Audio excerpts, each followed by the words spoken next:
Picture this. It's 1985. Reagan is on TV. MTV is the new religion. Cassette tapes rattle around in every car door. And the music industry, guys, it's a fortress. It's tall, it's polished, and it's impenetrable. Record labels are gods. Radio stations are gatekeepers. MTV is the throne room. And if you're a band trying to break through, you're fighting a war with no map. Now, guys, imagine you're a kid, 17, maybe 18, sitting in your bedroom, and he's got posters of bands he'll never see live. He's got a Walkman that eats batteries like it's candy, and he's got dreams bigger than the cornfield outside of his window. But guys, he's got a problem. He can't find new music. Not the weird stuff, not the underground stuff, and not the stuff that doesn't make it into Casey Kasem's top 40. No, guys, he's stuck with a problem that was prototypical in 1985. He's stuck with whatever the radio gives him, whatever the record store so happens to keep in stock, whatever MTV decides is good enough to air between commercials. But tonight, guys, something changes. He boots up his family's fancy, beige, humming, painfully slow home computer. You know, the kind of computer that looks like it belongs in a museum. He clicks on a strange icon that wasn't there yesterday. And it's an icon that he doesn't recognize. It's a name that sounds like science fiction. The name is Streamline. So he clicks it. What happens? And suddenly, instantaneously, a list of songs appear. Not 10, not 20, not 100, thousands of songs. Every genre, every decade, every corner of the world. He clicks a track at random, and the impossible happens. Music starts playing instantly. No tapes, no CDs, no radio, and no waiting. Just sound on demand from out of nowhere. He stares at the screen like he's witnessing magic. Because, guys, he is. And in that moment, in that bedroom, in that small town in 1985, the entire music industry begins to unravel. Record labels don't know it. Radio stations don't know it. MTV definitely doesn't know it. But the future just arrived. 40 years. And nothing, guys, absolutely nothing will ever be the same. This is Amypre Sessions. This is What If. And this is the world where streaming is launched in 1985. Welcome to Amypre Sessions, where discovery meets rebellion. This is the show that takes you on a journey through the world of music. The riffs, the legends, the hidden stories, and the lessons that fuel creativity. Here we break down the craft, the culture, and the chaos of sound, making it raw and unforgettable. Whether you're a musician, a fan, or you're just hungry for knowledge, Amypre is your backstage pass to the rebellion of audio. So plug in, turn up. This is Amypre Sessions. I am your host, Dustin, and today, guys, we are stepping into a universe that should not exist. A universe where the future arrives 40 years early. A universe where the music industry's most decisive technology or disruptive technology doesn't end up in the 20s, but instead in 1985. Today's question, guys, it's simple. It really is. But the consequences are catastrophic. What if streaming launched in the mid-80s? What if the most powerful distribution technology in music history, you know, the thing that shattered the record industry, rewired listening habits, and changed how artists survive, suddenly appeared in the era of cassette tapes, mall record stores, and MTV dominance? Guys, what if the entire model of music collapses before we even make it to CDs, before they even have a chance to take over. Guys, what if gatekeepers lost control before they were ready? What if the underground exploded into mainstream overnight? What if the world got access to everything instantly in a decade that was built on scarcity? Because here's the truth, guys. Streaming didn't just change to what we listen to. It changed on who gets heard, how an artist is supposed to survive, and what genres rise, what genres die, and how culture gets formed. Guys, you dropped that bomb in 1985, and the entire musical ecosystem mutates. Labels panic, radios collapse, MTV loses its throne.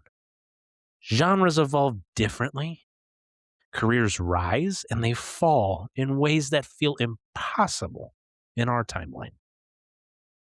Guys, and that kid in the bedroom, the one who just clicked play on that song that shouldn't have been accessible for another 4 decades, becomes the first witness to a revolution the world isn't ready for. This is the What If series. This is the timeline fracture. This is the moment the future hijacks the past. So without further ado, let's get into it.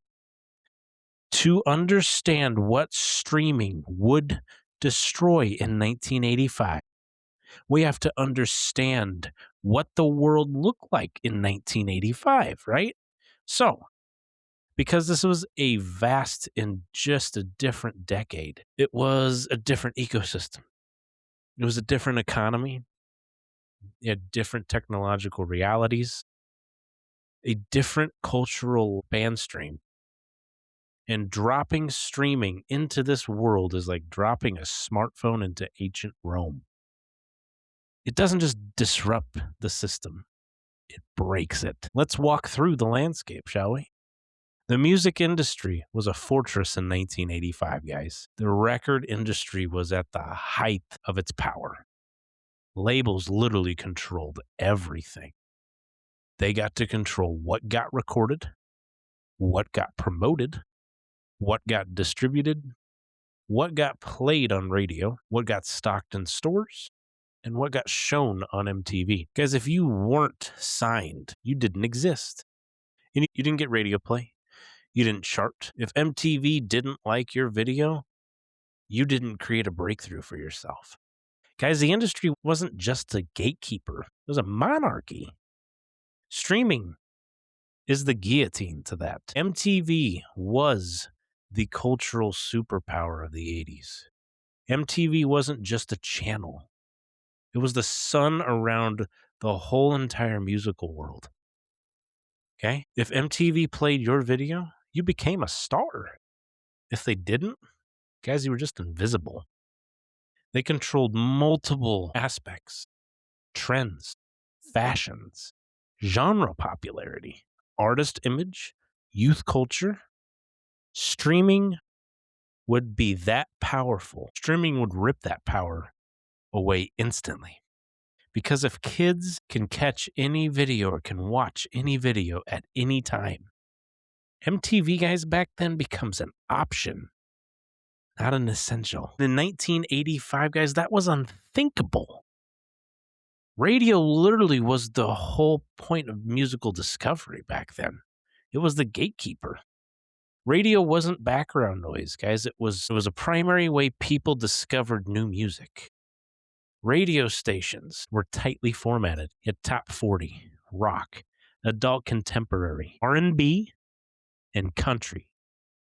If your song didn't fit the format back then, guys, it didn't get played.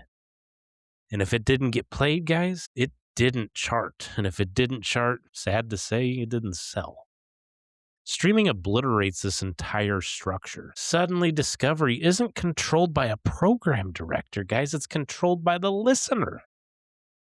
That alone would terrify the industry. Record stores were the heart of musical culture. Tower Records, Sam Goody, Musicland, local mom and pop shops.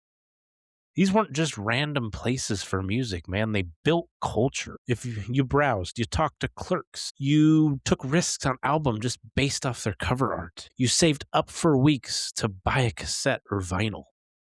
Streaming nukes that entire ritual. Music becomes infinite, instant, and sadly weightless. The physical culture of music collapses. Technology wasn't ready. But that's the point, guys. In 1985, home computers were downright slow. Internet access was scarce. Modems screamed at you like they were dying robots. Storage was microscopic. Networks were fragile. And phones, guys, they were attached to walls. Streaming in this world in 1985, if it were to arrive as like a UFO landing in a cornfield, it's too advanced, too fast, and let's be honest, it's too disruptive for what 1980s held. And because the infrastructure can't support it, guys, the industry can't control it, which means the chaos hits even harder. Genres were segregated. In 1985, genres lived in separate universes. You didn't have metal kids hanging out with pop kids. Hip-hop was still underground. Country was in its own world. Punk was splintering. New wave was R&B was evolving. Rock was actually fracturing. Streaming destroys these walls, guys. Suddenly a kid in Omaha can listen to metal from Germany. Can listen to hip-hop from New York. Synth pop from the UK. Punk from California. Funk from Minnesota. Reggae from Jamaica. All in the same night. Genre purity dies instantaneously. Scarcity was the business model in 1985. Music was scarce by design back then, guys. You couldn't hear a song unless you bought it. You couldn't buy it unless the store stocked it, and you couldn't find it unless the label distributed it. Guys, you could not discover it unless the radio or MTV played it. Streaming flips scarcity into abundance. And guys, abundancy is the enemy of control. Artists had no direct access to fans back then. There was no social media, guys. There was no YouTube, no Bandcamp, there was no SoundCloud, no Patreon, no Discord, no DMs, no live streams. Guys, if you wanted to see fans, you needed a lab, a label, a radio station, a magazine, a tour budget. Streaming gives artists a direct line to listeners. That alone would rewrite the entire power structure of the 80s. This is the world streaming crashes into. A world built on scarcity, control, and gatekeeping. The fracture begins here.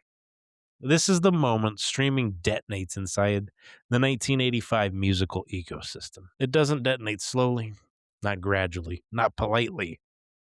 Just boom, in your face, instantly. Because the second that kid clicks play, the entire industry feels like a tremor it can't explain. So it's like a glitch in the matrix, a disturbance in the force, a sound that shouldn't exist.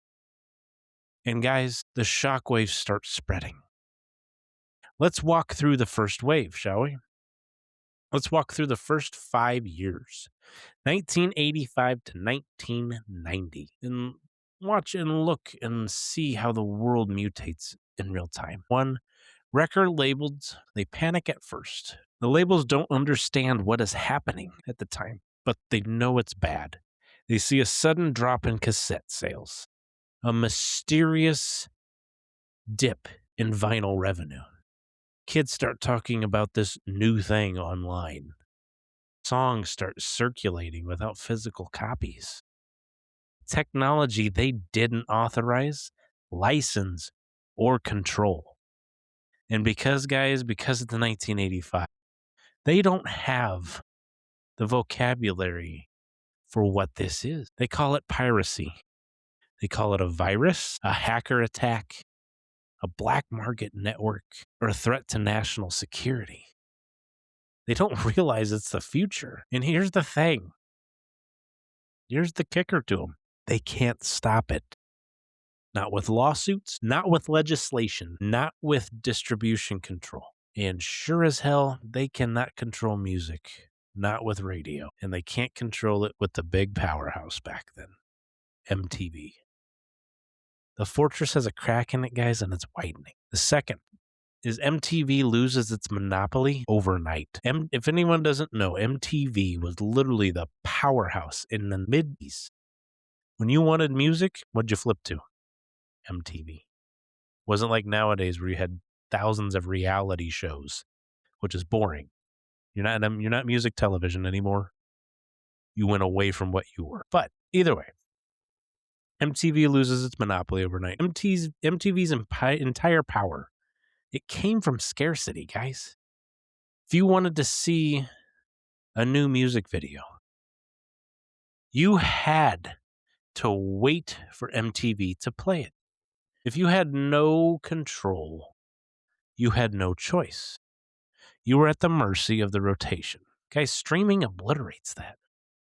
Suddenly, kids can catch any video at any time. Underground bands can upload their own videos. Genre MTV ignores find audiences. Viewers stop waiting for the VJ to bless them. The rotation, guys, becomes irrelevant. MTV doesn't die, but it loses its throne. And in 1985, guys, that is like trying to dethrone Zeus. And the third point of the 80s is radio. Radio collapses under its own weight. Radio's power was built on limited playlists, local programming, viola, format control, gatekeeping, streaming. It destroys all of that. Kids stop calling stations to request songs. They stop waiting for DJs to play their favorite track. They stop caring about the charts because now, guys, they have infinite choice, instant access, personalized discovery, global genres, underground scenes. Radio's become just background noise, not discovery. And the industry, guys, it panics. Let's move on to the fourth one. The underground explodes into the mainstream. This is where things get a bit wild. In our timeline, underground genres took years, sometimes decades, to break through. Look at certain genres that were held underground until they became what is mainstream. You talk about thrash, hardcore, pop, industrial, goth, shoegaze, house, techno. Guys, but in this timeline, in this universe, when streaming is launched in 1985, and suddenly the underground scenes become the overground. Guys, kids around the world discover bands like NWA, Minor Threat, The Cure, Skinny Puppy, The Smiths, Slayer, Bauhaus, Kraftwerk, Detroit Techno, Chicago House, years before mainstream is even ready for these. The gatekeepers, they lose control of taste. And the underground becomes a global force. Move on to the fifth point. Genres mutate faster than the industry can even track. Streaming, guys, streaming created a revolution in its own right. In this world, they evolve like storms. Suddenly, guys, thrash spreads globally in months, not years. Hip-hop becomes a national movement instantly. Industrial fuses with pop before labels can stop it. Goth becomes a mainstream aesthetic. House and techno explode outside of club cultures. And guys, metal finds fans in countries that MTV never broadcasts. New wave fractures to dozens of microgenres. The industry can't keep up. And the artists, guys, the artists who thrive are the ones who embrace the chaos. Okay. 6, the first streaming stars aren't who you expect. Guys, in our timeline, streaming favors genre benders, internet native artists, outsiders, DIY creators, scenes that thrive without radio. Guys, you drop that logic into 1985 and the first streaming superstars become Prince, Kate Bush, Run DMC, Metallica, The Cure, Talking Heads, Madonna, NWA, Depeche Mode, Iron Maiden, not because they're the biggest, but because they are the most discoverable. Streaming revolutionized curiosity. Guys, in 1985, these were full of curiosity. 7, the first casualties are middle-of-the-road acts. Streaming kills mediocrity, guys. It does. It's sad to say, but it does. You either rise quick or you don't rise at all. In 1985, the charts are full of artists who survive because they fit radio formats. They're label darlings. They're MTV friendly, safe, and most of other predictable. Streaming wipes them out completely. Because when kids have infinite choice, they don't choose fine. They choose weird, heavy, emotional, experimental, global, subcultural, and it's mostly authentic. The middle collapses and the extremes rise. The industry tries to fight back, but it fails. Labels they attempt lawsuits, lobbying, anti-streaming campaigns, fear-mongering, exclusive deals, DRMs before DRMs are even existing, partnerships with MTV, radio consolidation. But here's the thing, none of it works because the technology is just way too advanced. The demand is way too strong. And guys, the genie's already out of the bottle. This is the first wave of chaos and was the immediate shock to the system. Now, guys, we move from the immediate shock waves to the deeper fractures. Guys, the long-term consequences of dropping streaming into 1985.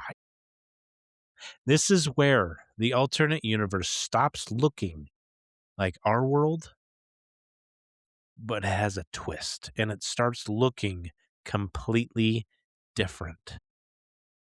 Because once you give people infinite access in a decade built on scarcity, the entire cultural DNA, it's forced to mutate. Let's walk through the years, shall we?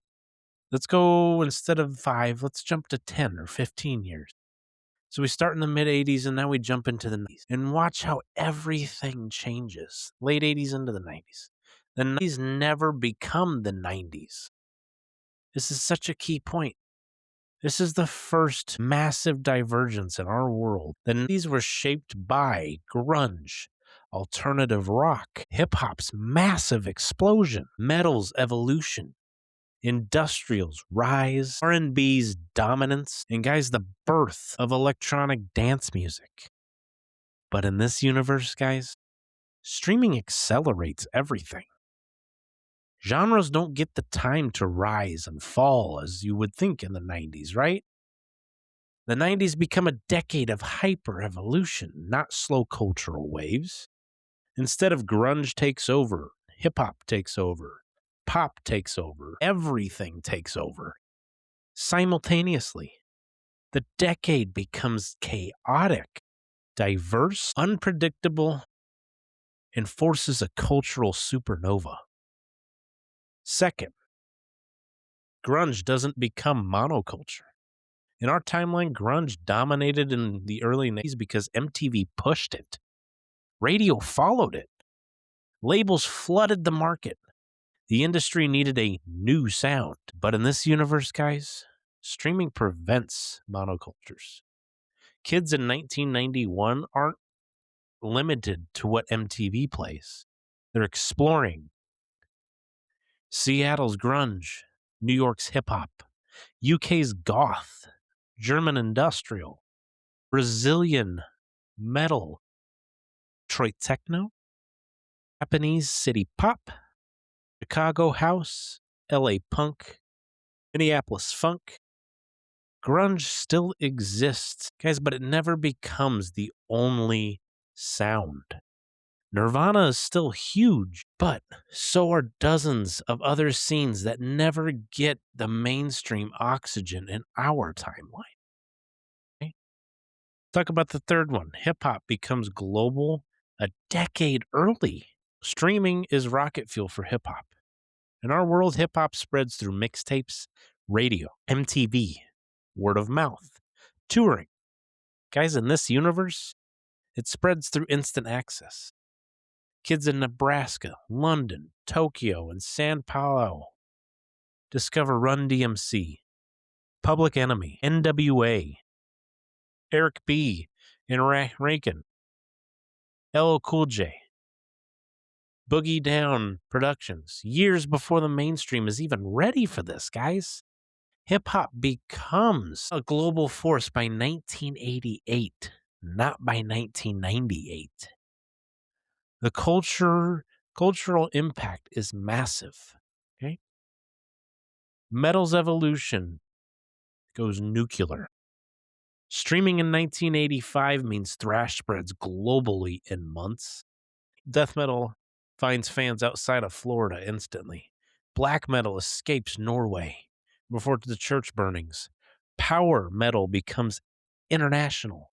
Progressive metal finds its audience early. New metal forms a decade ahead of schedule.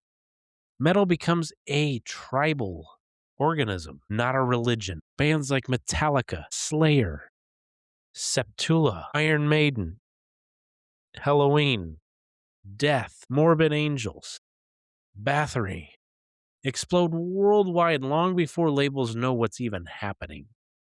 Metal becomes one of the first genres to fully weaponize streaming. 5, pop loses its monopoly on attention.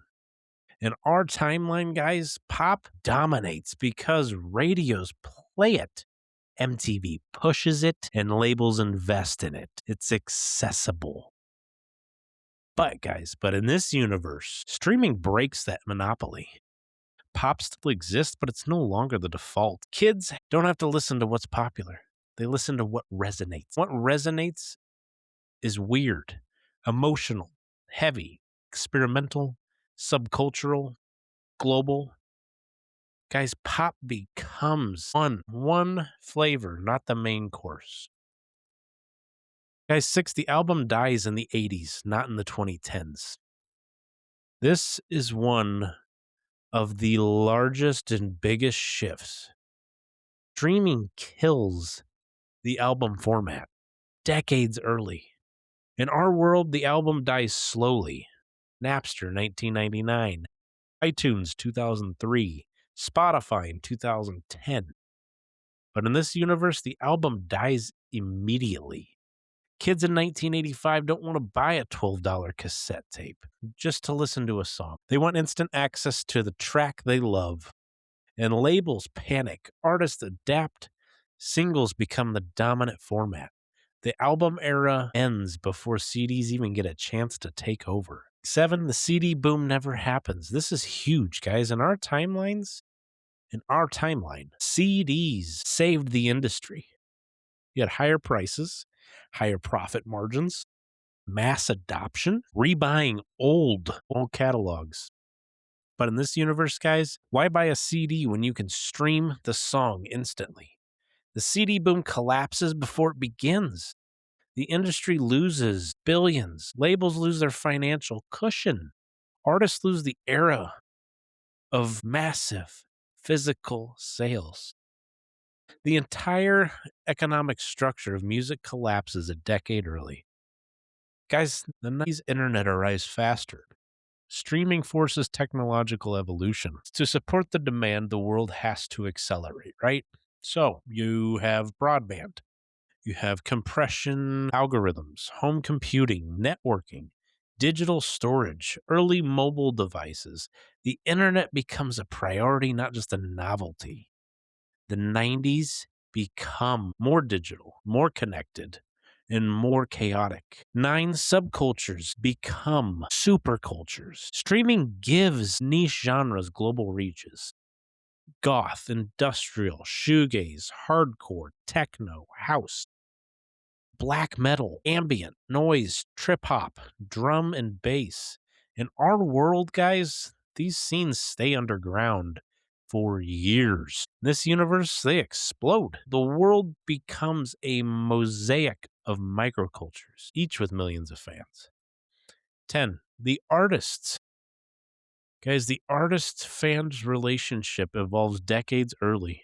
Streaming gives artists direct access to the fans, direct distribution, direct feedback, and direct community. Guys, this is the birth of fan clubs 2.0. Early online communities, direct to fan releases, DIY careers, independent success.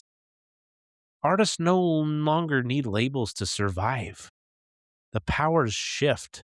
The industry loses control, but the fans gain it. This is the deeper fracture, the long-term mutation of culture, technology, and identity. Now we step into the engine room of this alternate universe. The circuitry, the mechanics, the technology, and the economics, because streaming in 1985 isn't just a culture shock, guys. It's a technological impossibility that somehow becomes real, and when the impossible becomes real, everything downstream mutates. This is where we break down how the technology evolves, how the industry adapts, how artists change their creative processes, and how the entire sonic landscapes rewire itself around technology. That shouldn't exist yet. But let's open the door. 1, the technology mutates decades earlier. Streaming in 1985 forces the world to accelerate into the revolution at breakneck speed. Compression algorithms arrive early. In our timeline, MP3 arrives in the 90s. AAC arrives in the 2000s. OGG, FLAC, and others follow. But in this universe, the demand for streaming forces engineers to invent compression 10 years early. Suddenly, MP3 like codecs appear. In the late 80s, file sizes shrink. Audio quality improves. Networks can handle more traffic. And the digital revolution accelerates. Home internet evolves faster. Streaming requires faster modems, better routers, more stable connections, more bandwidth. So the world adapts. Dial-up evolves faster. ISDN arrives earlier. Broadband becomes a priority. Telecom companies panic, but then they innovate. The 90s become more connected, not because of email, but because of music. Storage technology leaps forward. Streaming requires servers, databases, cloud-like infrastructure, massive storage. So companies, guys, start building early data centers, primitive cloud systems, distributed networks, redundant storage arrays. The seeds of the modern internet are planted a decade early. 2, the music industry tries to adapt and mutate. The labels can't stop streaming, so they try to control it. They build their own platforms. Labels exclusively have their own streaming apps, subscription services, per play models, early digital storefronts. They fail at first, the tech is too new, but the attempt accelerates innovation. They change their contracts. Streaming forces labels to rewrite deals, lower advances, higher royalty splits, shorter album cycles, more singles, more EPs, more experimental releases. Artists gain leverage, but the labels lose control. They invest in tech companies. Labels start buying server farms, software companies, networking startups, early digital distributors. The music industry becomes a tech industry decades early. 3, artists change their creative process. Streaming rewires how artists think about music. The single becomes the weapon. Albums die early, but singles dominate.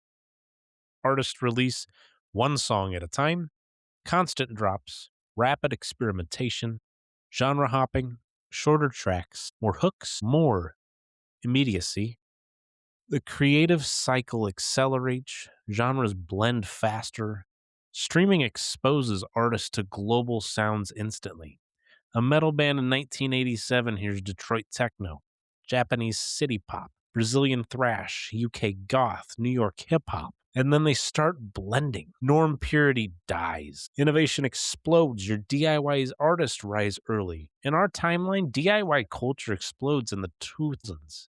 In this universe, guys, it explodes in the late 80s.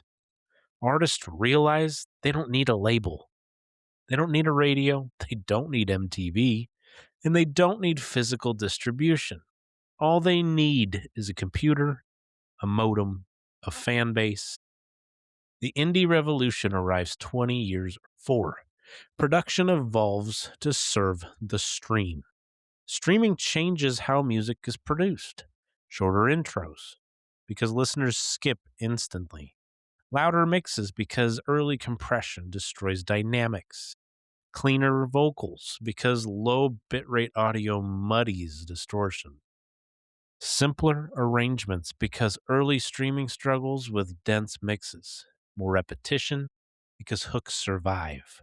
Compression is better. The entire sound of the late 80s and early 90s, it changes. 5 studios mutate or they die. Recording studios face a crisis. Big studios collapse. They rely on album budgets, which vanish. Small studios thrive. They adapt to singles, demos, and rapid releases. Home recording explodes. Artists start building DIY setups in 1988, not 2008. The entire production ecosystem shifts. 6. The listener becomes the algorithm. There are no recommendation algorithms in 1985. So who decides what rises? The listeners. Kids become the tastemakers. Communities become the curators. Message boards become the new radio. Forums become the new MTV. Fan networks become the new labels, and the algorithm is human and it's chaotic, emotional, and unpredictable. And that makes the culture wilder. 7. The sound of the new era changes forever. Streaming in 1985 creates a new sonic identity. Faster evolution, more experimentation, more global influence, more genre blending, more singles, more immediacy, more chaos. The late 80s and early 90s become a kaleidoscope, not a sequence. Music stops moving in waves. It stops moving in forms, but it moves in storms. This is the mechanical reality of the world where streaming arrives 40 years early. A world where technology mutates the industry. The industry collapses then. Artists evolve and the entire creative process rewires itself around abundance instead of scarcity. So, enough analysis, enough calm, measured breakdowns. Let's talk about why this alternate universe actually pisses me the fuck off. Because on paper, streaming in 1985 sounds cool. It sounds futuristic. It sounds like a gift, right? Infinite music, instant access, global discovery, democratized taste. But here's the truth nobody wants. Dropping streaming in 1985 would have broken the damn system. It would have broken the soul of music before it even had a chance to grow. Let me explain. Streaming arriving too early kills the magic. These were built on mystery. You didn't know everything. You couldn't hear everything. You couldn't access everything. And the scarcity, man, it created meaning behind what you created. You earned your fan base. You earned your favorite bands. You hunted for them. You saved for them. You waited for them. You lived with albums because you had no choice but to live with them. Streaming in 1985 destroys that entire emotional ecosystem. Suddenly you have no anticipation. No scarcity, there's no ritual, there's no discovery journey, there's no physical connection, there's no patience, and there's no depth. Everything becomes instant, everything becomes disposable, and music loses its weight. Two, streaming rewards speed, not substance. In our timeline, streaming already pushes artists towards shorter songs, faster releases, hook first writing, algorithmic friendly structures, and constant amount of output.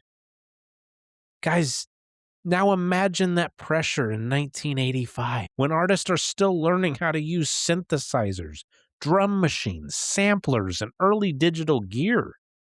Streaming forces them to rush, to simplify, to chase numbers instead of the craft. The 80s deserve time to breathe. Streaming suffocates them. 3. The album era dies before it reaches its peak. This is the part that hits hardest. Because for me, man, as a 90s kid, I loved going to the store and looking at CDs. I loved going and looking at that album art. It was almost like the people who lived off vinyl. You loved reaching for that physical connection. That was the beauty of it, right? The late 80s and early 90s were the golden age for albums. Master of Puppets, Purple Rain, Appetite for Destruction, The Joshua Tree, Bad, Disintegration, Nevermind, 10, Okay Computer. These weren't just collections of songs, guys. They were worlds. They were statements. And they were cultural events. Streaming in 1985, that entire era is killed before it even begins. Albums become irrelevant. Singles take over and attention spans, they collapse. We lose some of the greatest artistic statements in music history. And for me, guys, that's personal and that pisses me off. 4, the industry collapses before artists are even ready. Streaming in 2010 was survivable because artists had what? They had home studios. They had social media, direct-to-fan tools, touring infrastructure, digital distribution, online communities. But in 1985, artists had none of that. Streaming arrives like a meteor. Labels collapse. Radio stations collapse. MTV collapses. CDs never take off. Physical sales die. And artists are left with what? No revenue, no support, no infrastructure, no tools, and no safety net. Streaming becomes a weapon, not a liberation. 5, the underground explodes too fast. Yes, streaming empowers underground genres, but it also overexposes them. Thrash, hip-hop, goth, industrial, techno, these scenes, they need a time to incubate. Just like every good genre that is underground, it needs time to change, evolve, right? Time to build an identity. Streaming in 1985 throws them into the spotlight before they're even ready. They lose their edge, they lose their mystery, and they lose their slow burn evolution. Some scenes start to burn out. Guys, some scenes burn out before they mature. 6, the human connection gets lost. Record stores, tape trading, zines, local scenes, flyers, word of mouth, late night radio shows, record store clerks who changed your life. Streaming erases all of that. Music becomes solitary, private, and isolated. The communal rituals that built generations disappear. And that's the part that hits the deepest. Because, guys, music isn't just sound. It's a connection to all of us. Every single one of us is connected by music in some way, shape, or form. Streaming in 1985 severs that connection before it even becomes a cultural backbone. 7, the future arrives early and it breaks everything. Streaming is powerful, streaming is transformative, and it's also inevitable. At some point, no matter whatever timeline you're in, it hits, right? But streaming is also corrosive. When it arrives in the world that isn't ready for it, in 2010, it reshaped the industry, okay? But in 1985, it destroys it too much, too fast, and too soon. And the cost is enormous. When you think about it, guys, the 80s and the 90s, you lose albums, you lose scenes, you lose rituals, and you lose communities. It's not a simple thing to put into any decade. Not only that, guys, you probably lose careers. But not only that, you lose magic. Where's the sense of discovery anymore in life? Everything, when you think about it, from when we had the technological advances that we've had, where the hell's the damn magic? Where's the discovery? Where's the will to find that new sound, to do something? Just, you lose it. When you get everything all at once, you lose the sense of prioritization to be able to discover something. And that is the greatest travesty in any timeline. The future is only beautiful when the world's ready for it. And in 1985, it wasn't ready, and that's why this timeline pisses me off. Let's step out of the chaos for a moment. Let's step out of the industry collapse, the tech acceleration, the genre explosions, the cultural rewiring. Let's step out of the alternate universe entirely. Let's talk about you. Because this episode isn't just about what the world loses when streaming arrives too early. It's about what you would have lost. Think about the way you discovered music growing up. I don't know about you, but for me, I absolutely loved going to the store. When we'd go to Walmart or something like that and I saw the CD racks, man, that was the best time of my life. I wanted to see the album art. Because not only did these artists get a chance to musically tell you something about them, they got to also paint a picture, so to speak, of what it's about. And to me, man, that was the greatest hunt, especially as a kid. Going to those Walmart CD racks, or whether you're Kmart, wherever the hell you were, doesn't matter. That was the process, man, and I loved it. The process, the ritual, the hunt, the waiting even, the mystery, the physicality, the community, the identity that formed around the search. Think about the first time you walked into a record store and felt like you were stepping into a temple. Think about flipping through albums you couldn't even afford yet, but you're imagining what they sounded like based off the cover alone. Think about the clerk who handed you something weird and said, "Me." Think about the friend who made you a mixtape that changed your life. Think about the album you saved up for, bought, and you lived with for months because it was all you had. Guys, streaming in 1985 erases all of that. And that's where this gets a little personal. Because the way you discovered music shaped the way you felt about music. It shaped your taste, your identity, your emotional vocabulary, your sense of belonging.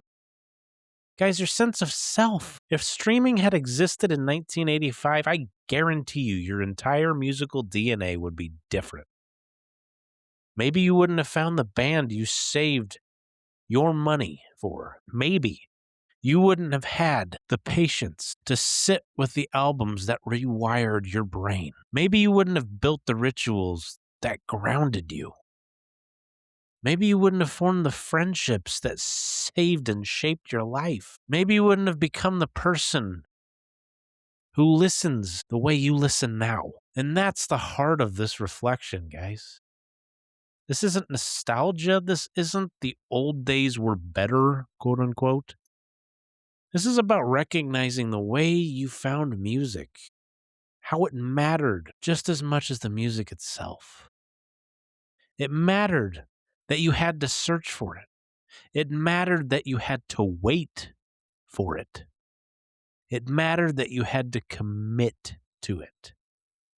Guys, it mattered that you had to choose. Streaming in 1985 wouldn't give you, it would have given you everything instantly, and that's cool for some people. But guys, it would have taken something essential in return. the mystery, the journey, the community, the identity, and the weight. So take a moment right now and think about the version of you that grew up with scarcity. We've all been there, right? The version of you that built a life around the hunt. The version of you that found meaning in the search. The version of you that doesn't exist in this alternate universe. Think about that deeply and think about how that's gone. Because in this alternate universe, that doesn't exist, and that's the cost. But let's step back into our own timeline for a moment. The real one, and let's trace the shockwaves that streaming actually sent to the music history. Because when you look closely at what streaming did in our world, you start to see just how violently it would have reshaped the 80s if it had arrived early. These are the echoes. These are the resonance of streaming across cultural, technological, and human behavior. This is the proof that this alternate universe we've been exploring isn't just an experiment, it's a magnified version of what has already happened. So let's walk through some of these echoes. Start with the first one. Streaming killed the album era slowly. Not fastly, but slowly. In our world, the album didn't die overnight, it died in stages. Napster cracked the foundation. iTunes weakened the structure. Spotify, it finished the job. But it took nearly 20 years. Artists had time to adapt, which is great. Fans had time to adjust. I'm still butthurt about it. That's just me. Cool. The industry had time to panic, reorganize, and survive. In the 1985 universe, that entire collapse happens in months, not decades. The echo is clear. Streaming always kills the album, but timing determines the damage at which it happens. So look at the second one. Streaming flattened genre walls. In our world, streaming created genre blending, micro scenes, global cross-pollination between artists, hybrid artists, algorithmic discovery. Suddenly, kids who grew up on playlists didn't care about genre purity. They cared about vibe. That shift already changed everything. Guys, now imagine that happening in 1985, a decade built on strict genre borders. The echo becomes a rupture.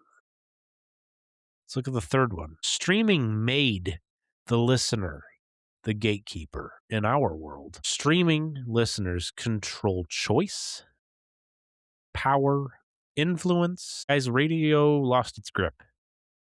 TV lost its throne. Labels lost their monopoly. But again, it happened slowly. You go back to 1985, that power shift would have become instantaneous. Guys, the echo becomes a revolution. The fourth one, streaming made music infinite, but it also made it disposable. This is the paradox, okay? Streaming gave us infinite access, infinite discovery, and infinite variety, right? But let's be honest, guys. It created shorter attention spans in fans. Yes, it did. I 100% agree with that. That is why I was butthurt when albums died. Because it took that commitment. It took you literally saying, hey, I'm going to buy this album and I'm going to listen to it from start to finish because that is what I'm committed to. Man, do you guys ever think that maybe the way we listen to music not only changed music internally, but it also changed us as human beings? When you get music instantaneously at the snap of your finger instead of working for it, man, what else in your life has that made a change for? You want everything right away, right? You're not actually committed to working for something. That's where I think this echo is huge. Creates shorter attention spans, faster consumption, less emotional investment, which hurts, more skipping, less patience. Guys, in our world, we adapted to that gradually, which is terrible. But in 1985, the culture wouldn't have been ready. The echo becomes a cultural whiplash. Let's look at the fifth one. Streaming saved some genres and strangled others. In our timeline, hip hop thrived, EDM exploded, bedroom pop emerged, indie artists found global audiences. Your niche genres survived through loyal micro communities, but rock lost its mainstream dominance. Metal lost radio support. Guitar-driven music faded from the charts. Mid-tier artists struggled to survive. Streaming always reshapes the hierarchy. Drop that hierarchy, though, into 1985 and the entire pyramid collapses. Move on to the sixth one. Streaming changed how artists survive. In our world, artists adapted by touring more, selling more merch, building online communities, releasing singles, leveraging social media, diversifying income. But they had the tools to do it. In 1985, those tools didn't exist yet, guys. This echo becomes a huge void. Let's look at the seventh one. Streaming rewired the brain. This is where I think it gets personal. This is the part people underestimate. Streaming has changed how we listen, how we discover, how we focus, and how we value music. But also it changed how we emotionally connect. We became faster, more curious, more distracted, more fragmented, and more global. Streaming didn't just change the industry, guys, it changed us.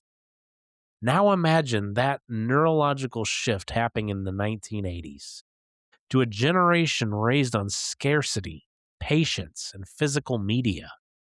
This echo becomes a shockwave. The eighth one, streaming made music a utility. In our world, streaming turned music into background noise, a subscription, a service, a constant presence. Music became like water, always flowing, always available. That shift already changed the emotional weight of music. In 1985, it would have erased the weight entirely. These are the echoes, the real-world consequences of streaming that help us understand just how violently the 1985 universe would have fractured. Let's zoom all the way out, guys. We've talked about the industry collapse. We've talked about the tech acceleration, right?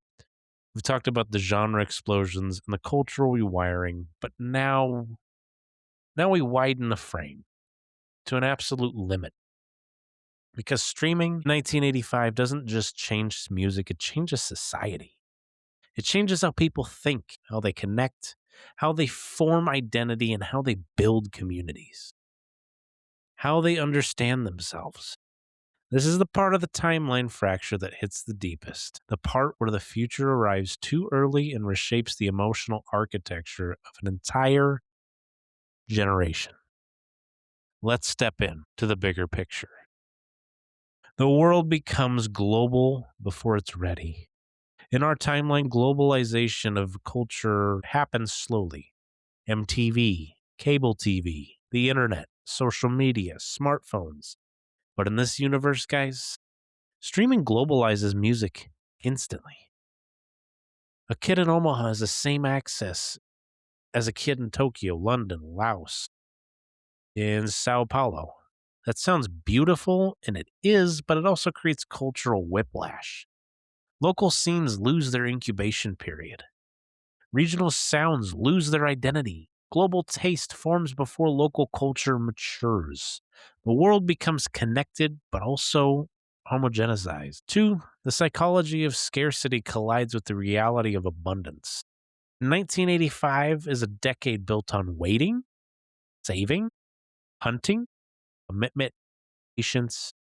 Streaming is built on instant access, infinite choice, zero friction, zero waiting, and zero cost. Those two mindsets collide violently. People raised on scarcity suddenly drown in abundance. Attention spans collapse, decision fatigue skyrockets. Music becomes overwhelming instead of magical. Guys, the brain isn't ready for infinity. Nobody is. And that's sad. Okay? 3, music shifts from a ritual to a utility. In the 80s, music is a ritual. It's a destination. It's a commitment. It's a physical object, and it's a shared experience. Streaming turns music into background noise, a convenience, a utility, a constant stream, a passive experience. The emotional weight changes. Cultural weight changes. Personal weight changes. Music becomes something you use, not something you live with. Identity formation changes completely. In the 80s, your music taste is your identity. If you're a metal kid, man, you're a metal kid. It's like a goth kid, a punk kid, a new wave kid, a hip hop kid, a pop kid. Your tribe is defined by your sound. It was a clique. You're supposed to have different ideologies. Not everyone's the same. That's awesome. I love that about music. But streaming destroys that structure, guys. Kids don't pick one identity, they pick dozens. Man, I guarantee there's some people maybe in their 20s right now or even late teens had never had that option to sit here and be like, man, I really want to go search for this CD. And if there are kids like that out there, God bless their souls. But man, there's so many out there that just lived off abundance. They never had to go to the store and really look for that CD from their favorite band they heard. Man, and it's sad because the hunt for what you were looking for, and then when you actually found it, dude, there was no better feeling in this world. But now everything is served to you on a silver platter. It's crazy. That's the sad part about streaming music nowadays. You don't get to pick that identity. I'm not a metal kid. I'm not a pop kid. You're a mesh of everything, which is also cool, but also it's a blur. Subcultures blur, aesthetics blend, but also devolve.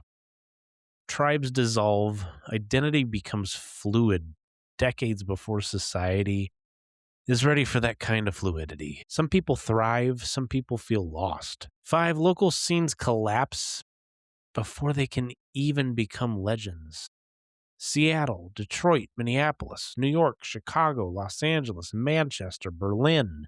These cities become cultural powerhouses because they grew slowly, organically, communally. Streaming in 1985, guys, kills that incubation period. Local scenes go global before they're stable. Bands blow up before they're even ready. Movements fracture before they mature, and the world loses entire eras of cultural development. Community moves online before the internet is ready. Streaming forces early digital communities, bulletin boards, forums, chat rooms, early fan networks, primitive social hubs, but the tech isn't ready for this, guys, for the emotional load.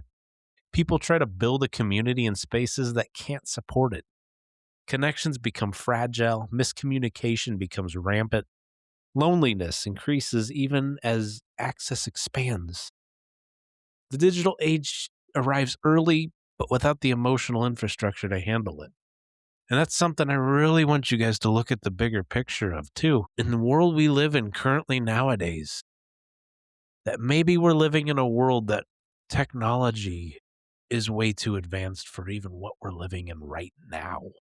Think about it. We're built to hunt, built to go get something, right? You always have a plan of action.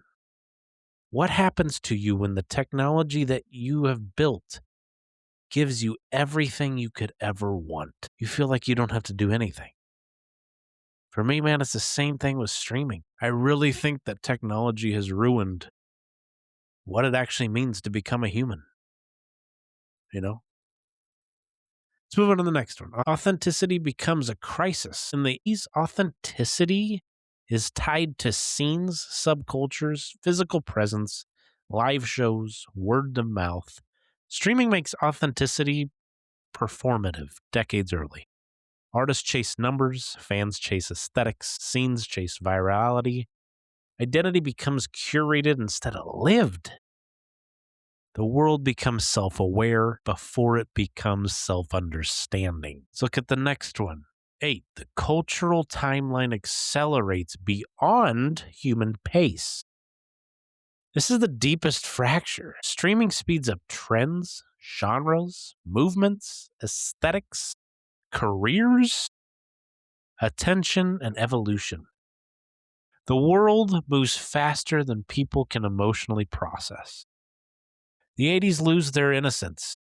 The 90s lose their cohesion. The 2000s loses its narrative. Culture becomes a blur and the cost is enormous. Let's look at the human cost. This is the part that matters the most. Streaming in 1985 creates more access, more choice, more discovery, more diversity. But it also creates more overwhelmment, more isolation, more fragmentation, more presence, more pressure, but more noise. Here's the kicker, too. It creates less meaning. The world becomes louder, but people feel quieter. The future arrives too early, and the generation that receives it isn't ready. That is the fracture. That is the wound. That is the cost of abundance, ladies and gentlemen. Without preparation, what do you have? All right, take a break with me. We've walked through the fractures, okay? We've watched the 80s glitch. We've watched the industry collapse, the culture mutate, the future arrive too early. We've stepped into a world where streaming detonates decades before anyone is ready. Now it's your turn to step inside the circle, guys, because this show is a monologue. It's a ritual. It's a community. And guys, at the end of the day, it's a conversation between people who care about music enough to imagine entire universes where it evolves differently. So here's what I want from you. Not as a host, but as another human who knows what music means. I need you guys to share this episode with someone who's lived through the 80s or someone who wishes they had.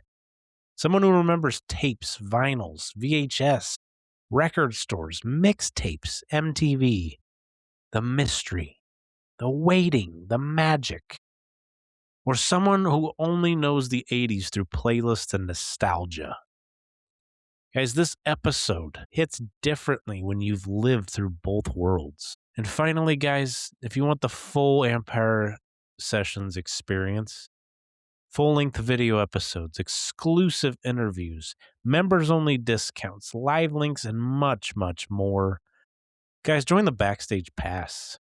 It keeps the show independent, keeps it alive, keeps it loud. But whether you join or not, whether you're new here or whether you've been with me since episode 1, I want to thank you for being a part of this. I want to thank you for imagining universes with me. I want to thank you for caring about music enough to ask the impossible questions. Thank you for stepping into this fracture. You've just walked through a universe that should never have existed. A world where the future arrived way too early. A world where is a decade built on mystery, scarcity, ritual, and physical connection was suddenly flooded with infinite access. And now we're back. Back in a timeline where streaming didn't exist in 1985. Where the album era had a chance and a time to bloom. Where local scenes had a time to grow. Where genres had time to evolve. Where discovery still felt like a quest. Where music still carried weight because you had to work for it. And stepping out of that alternate universe, guys, it reminds us of something important. Timing matters. Technology isn't neutral. It shapes culture. It shapes identity. It shapes the emotional architecture of entire generations. Streaming changed everything, but it changed everything at a moment when the world was ready for it. Drop it in 1985 and the entire ecosystem collapses before it even matures. But here's the beautiful, beautiful reality. We live in the time frame where both worlds exist. We have the mystery of the past. We have the abundance of the present. We have the rituals of the old world and the access of the new one. We can hold vinyl in our hands and still stream a song in seconds. Guys, we live in both eras at once. And I want you guys to think of this. It is a gift. It is a gift. And I'll see you in the next universe. You've been listening to Amypre Sessions, where discovery meets rebellion. The journey doesn't stop here. Keep exploring, keep creating, and keep the fire alive. Till next time, stay loud, stay bold, and never fade into the noise. This was Amypre Sessions.